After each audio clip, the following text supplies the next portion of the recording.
Thank you, Donna. Thank you, Bob. Congratulations to the graduating class of 2025. I'd like to make a special shout out to my wife, Claire, who was my partner, my essential partner during the 14 years I spent as president of this college. I'd also like to shout out 3 future sage hens who are here, 3 of our grandchildren, Layla, Ray, and Kai, here today.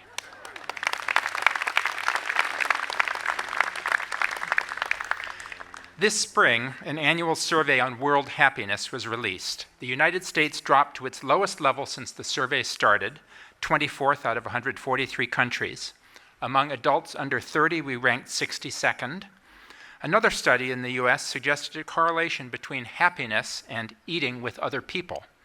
Here again, the numbers are discouraging. In 2023, 1 of every 4 people ate all their meals alone the previous day, up 53% since 2003. The change was more dramatic for young people, with eating alone up 80% for adults under 25. Why should we be concerned about a decline in happiness? Given the disastrous state of the country and the world right now, shouldn't everyone be unhappy? If the numbers were bad 2 years ago, they are almost surely worse now. I will argue that the pursuit of happiness is important for all of us, especially for those of you who are graduating today. But that requires another way of thinking about happiness. It is not simply searching for pleasure or immediate satisfaction. Instead, it is deeply related to the health of our democracy, an issue that should be top of mind for every one of us. To see this connection, let's go back to the classic words of the Declaration of Independence, whose 250th anniversary we celebrate next year.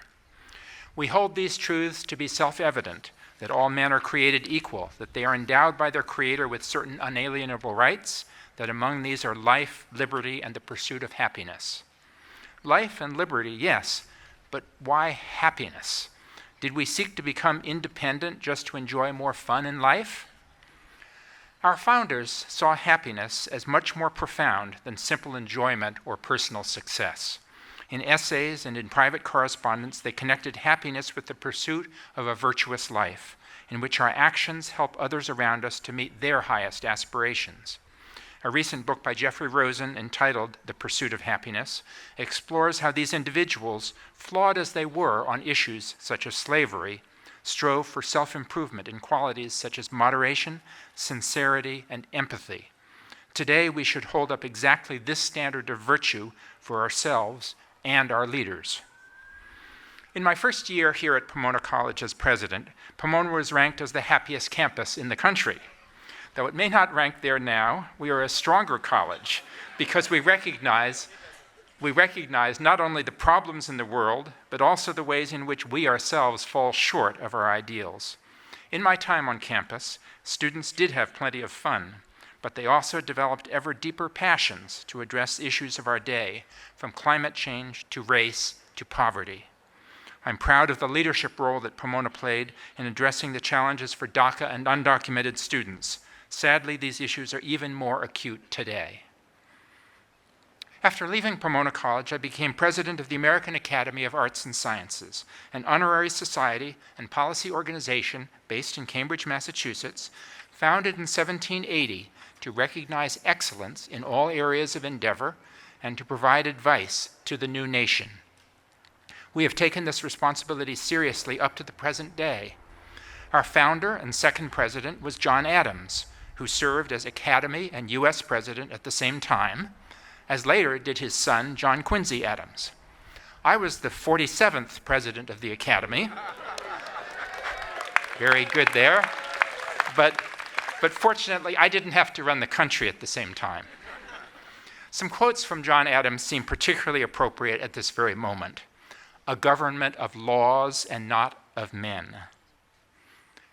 Facts are stubborn things, and whatever may be our wishes, our inclinations, or the dictates of our passions, they cannot alter the states of facts and evidence. John Adams. In creating the Academy, Adams set as its goal to cultivate every art and science which may tend to advance the interest, honor, dignity, and happiness of a free, independent, and virtuous people. In my 6 years at the Academy, we worked on projects ranging from nuclear arms control to the arts to science communication. At the center was a commitment to bringing together thoughtful people from across the political spectrum to strengthen American democracy. One project, entitled Our Common Purpose, made 31 recommendations that we continue to develop today. These ranged from an increase in the size of the House, to Supreme Court term limits, to civics education and voter registration for all young people in high school. We held listening sessions across the country, not just with experts, but with ordinary citizens in blue and red states. We heard on all sides a feeling of helplessness, which we sought to address in arguing that 2026 could start a new founding of an American constitutional democracy fully worthy of our mutual commitment to it and to one another. Building muscle for democracy can start at the local level with community engagement around issues that affect every one of us.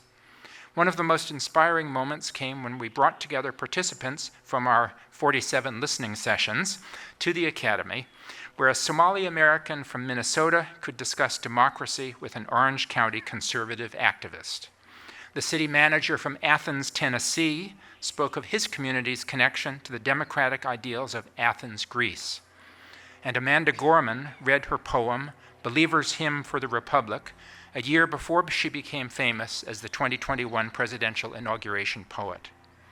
To be very candid, the optimism that we had coming out of this work and the positive response it received did not prepare us for the attacks on American democracy that we have experienced over the last several months. But although we may be less optimistic than we were a year ago, we must not give up hope. Though I'm no longer president of the Academy, I'm proud that this group continues to speak out on critical issues of the day.